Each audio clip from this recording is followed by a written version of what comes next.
Dikisahkan perdebatan guru dan murid tentang rezeki di dalam suatu majelis ilmu. Imam Maliki adalah guru dari Imam Syafi'i, mengatakan bahwa rezeki itu datang tanpa sebab. Kita cukup bertawakal dengan benar, niscaya Allah akan memberikan rezeki. Lakukan yang menjadi bagianmu, selanjutnya biarkan Allah mengurus lainnya, kata Imam Maliki. Imam Maliki memperkuat pandangannya itu berdasarkan sebuah hadis Rasulullah. Andai kalian bertawakal kepada Allah sebenar-benar tawakal, niscaya Allah akan memberikan rezeki kepada kalian, sebagaimana Dia memberikan rezeki kepada burung yang pergi dalam keadaan lapar lalu pulang dalam keadaan kenyang. Ternyata Imam Syafi'i memiliki pemikiran yang berbeda. Beliau mengemukakan pemikirannya tersebut kepada sang guru. Ya Syekh, seandainya seekor burung tidak keluar dari sangkarnya, bagaimana mungkin ia mendapatkan rezeki, kata Imam Syafi'i. Artinya, untuk mendapatkan rezeki dibutuhkan usaha dan kerja keras. Rezeki tidak datang sendiri, melainkan harus dicari dan didapatkan melalui sebuah usaha. Guru dan murid ini pun bersiteguh pada pandangannya masing-masing. Suatu saat, Imam Syafi'i sedang berjalan-jalan keluar pondok. Beliau melihat serombongan orang sedang memanen buah anggur. Beliau pun ikut membantu mereka. Setelah pekerjaan selesai, Imam Syafi'i mendapatkan imbalan sekeranjang anggur.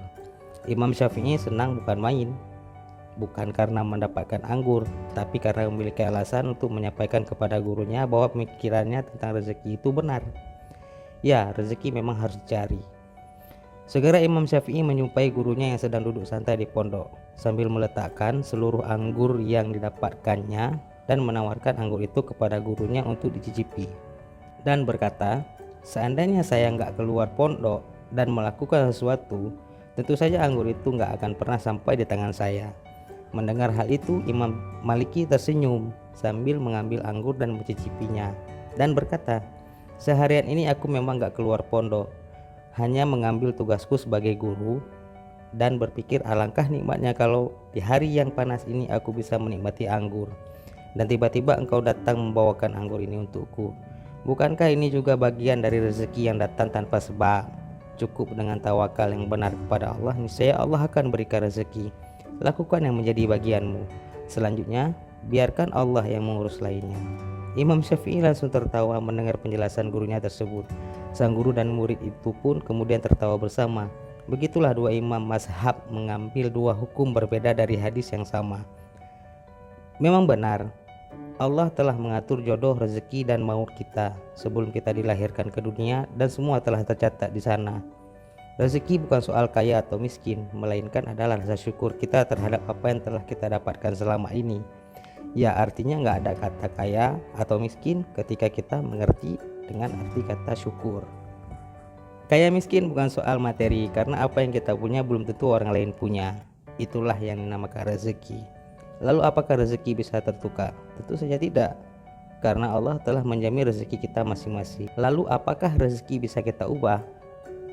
Allah berfirman, sesungguhnya Allah tidak akan mengubah keadaan suatu kaum sehingga mereka mengubah keadaan yang ada pada diri mereka sendiri. Nah, kita kembali lagi kepada Imam Maliki dan Imam Syafi'i.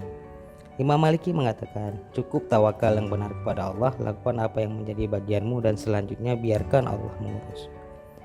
Imam Syafi'i mengatakan, seandainya seekor burung gak keluar dari sarangnya, bagaimana ia akan mendapatkan rezeki? Kedua pendapat di atas sangat benar. Jika kita gabungkan, tugas kita adalah menjadi mukmin yang kuat untuk berusaha semaksimal mungkin mencari rezeki. Lalu, lakukan apa yang menjadi tugas kita, tekuni yang menjadi bidang kita, lalu bertawakal, bersyukur, dan beriman kepada Allah. Niscaya Allah akan memberikan rezeki yang gak disangka-sangka kepada kita. Intinya, rezeki memang telah dijamin oleh Allah. Namun kita tetap harus berusaha untuk mengubah keadaan diri kita.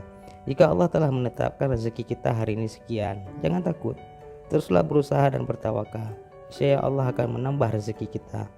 Jika juga tidak, artinya Allah sedang menguji kita dengan kesusahan-kesusahan, kesibukan-kesibukan, sehingga kita hanya sempat memikirkan dunia. Maka lebih bertawakal lagi kepada Allah, dan setidaknya kita telah mencoba. Yakinlah, Allah tidak akan menguji kita di luar batas kemampuan kita. Tetap berusaha semaksimal mungkin, tawakal semaksimal mungkin, dan rezeki itu akan datang sendirinya dengan cara yang gak disangka-sangka. Rezeki setiap kita berbeda-beda. Allah mencukupkan kita dengan apa yang kita butuhkan, bukan dengan apa yang kita minta. Ada yang diberi banyak, ada yang diberi sedikit. Harta berlimpah bukan jaminan untuk bahagia. Bahkan sebaliknya, harta yang sedikit itulah yang membuat kita bahagia. Semoga kita senantiasa menjadi orang-orang yang bersyukur. Karena rezeki bukan hanya materi. Semua yang ada pada diri kita adalah rezeki. Tubuh yang kuat dan sempurna adalah rezeki. Keluarga kita adalah rezeki. Anak-anak kita adalah rezeki. Jangan takut dengan rezeki yang sempit, karena Allah Maha tahu apa yang kita butuhkan. Bersyukurlah dengan rezeki yang berlimpah, karena nanti Allah pasti meminta pertanggungjawabannya atas rezeki yang kita dapatkan itu.